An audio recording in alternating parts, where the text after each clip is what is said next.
some love deep inside of me. No need to lie to me. The 2024 NBA draft class will go down as one of the weakest of all time, and we've known this. However, that doesn't mean it's impossible for a star to emerge.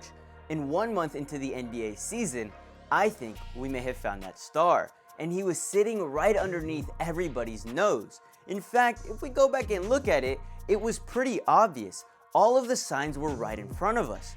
Not only did he pass the name test, he blew up on social media and he played at Duke.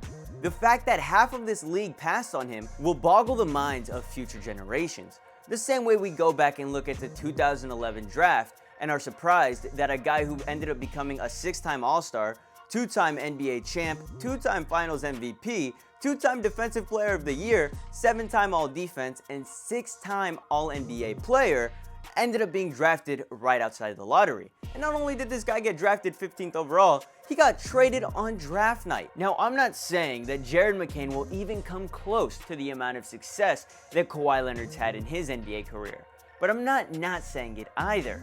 Alright, now what I think we should be doing is taking a look at Jared McCain's college stats, the reason he fell so far in the draft. You see, Jared McCain went to Duke.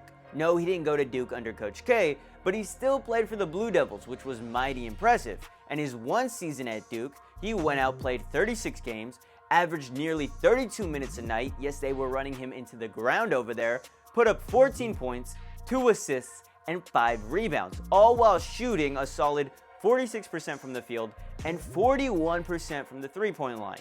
I know that in college the three-point line is pushed in, but still 41% from the three as a freshman, amazing for Jared McCain.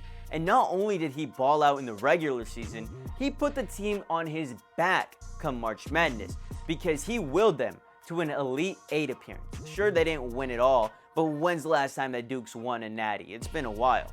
Anyway, in his 4 games in March Madness, McCain went out and he was the leading scorer for 3 out of 4 of those games.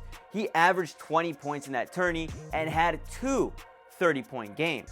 One being the elimination game against NC State. Yes, Duke got upset, but McCain did everything in his power to try and help the Blue Devils win. I mean, he himself put up 32 points in that game, 6 rebounds, 1 assist, 1 block, 1 steal, shot 5 for 11 from the three-point line, and 8 for 20 from the field. Unfortunately, wasn't enough, and the Blue Devils lost, and that's how his college career ended. But he showed so much potential in his 36 games at Duke that you would think one of these teams would take a chance on him. And yet they just didn't, and they let him fall into the hands of the Philadelphia 76ers. How can you not love the fact that someone like Jared McCain is finding so much success? He will go out and put up 30 points against your favorite team, only to later go back into the 76ers locker room or go back to the house and make a TikTok. Not a TikTok where he's talking about the game or going into sports. No, this man is making a TikTok where he lip syncs the audio and does a little dance. And that's the same guy who's going to win Rookie of the Year. He truly is a real-life Troy Bolton, someone who was born to do theater but forced to play basketball because of the amount of talent he has. And of course, I'm sure he loves the game of basketball, and he is juggling both very well. You know, there were these memes coming into the season that Jared McCain was going to be on the bench making TikToks while not playing at all, and that just isn't the case. I mean, yes, he's still making TikToks, but he's also the team's leading scorer in the majority of the games.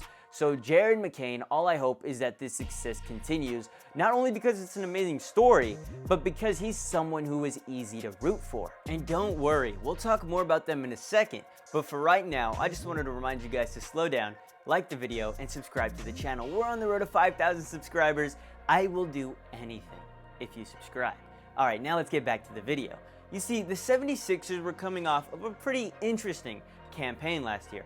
It was their first year with no Harden on it, and while the team did look pretty good early on, unfortunately Joel Embiid wasn't able to replicate his MVP season due to an injury he suffered, which took him out for a majority of the later half. I mean, he did only play 39 games last year, but in those 39 games, Joel Embiid looked really good.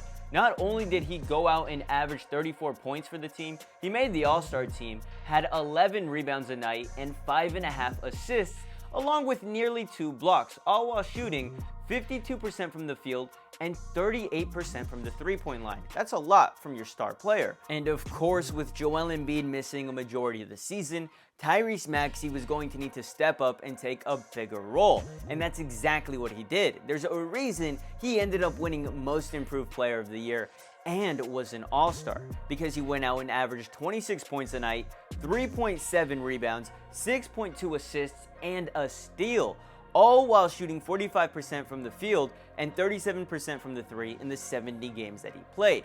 Unfortunately, that momentum didn't follow him into the playoffs, because even with a not-so-healthy Joel Embiid back for the first round, they ended up matching against a 2-seeded New York Knicks team that handled them in 6 games.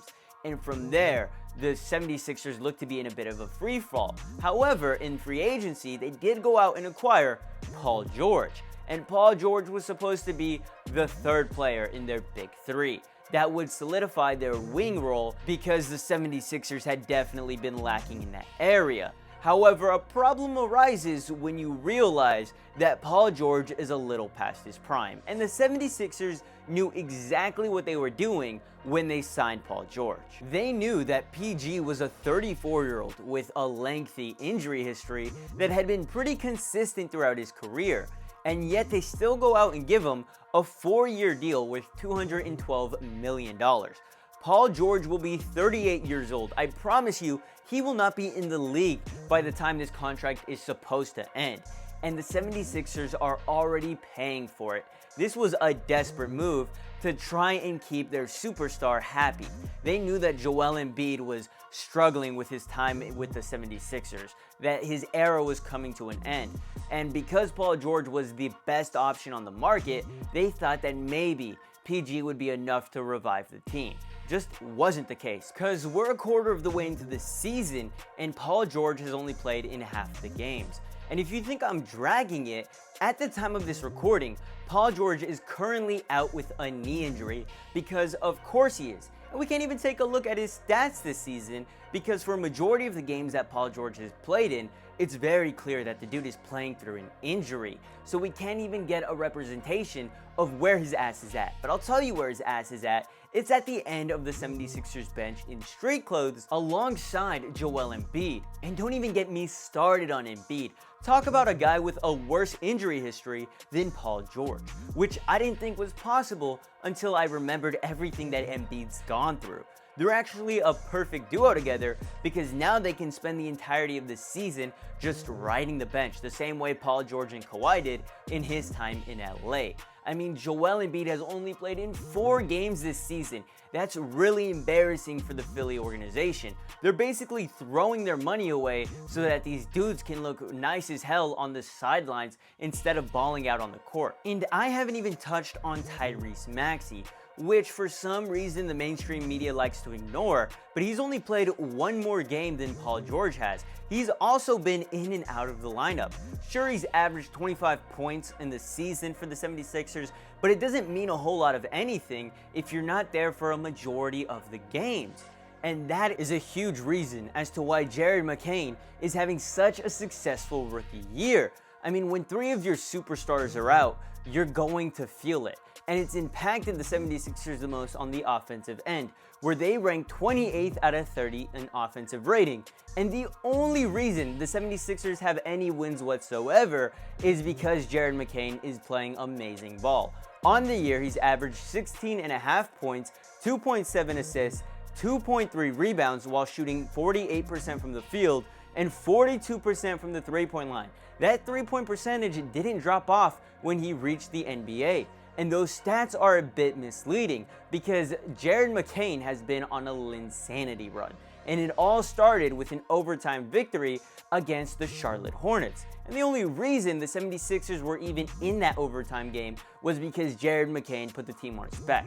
He went out and put up 27 points against the Hornets. And from there, Jared McCain has truly been on fire. I mean, he went out and scored 23 points the next game, had his first 34-point game against the Cleveland Cavaliers. That's when you really should have started to take notice. And after that, put up 29 points, 20 points, 30 points. If Jared McCain isn't your rookie of the year, then I don't know who is. You're just wrong. But anyway, that's about it for this video. I think I've covered everything I've wanted to surrounding Jared McCain and the 76ers. So I'll catch y'all later. Much love. Deuces.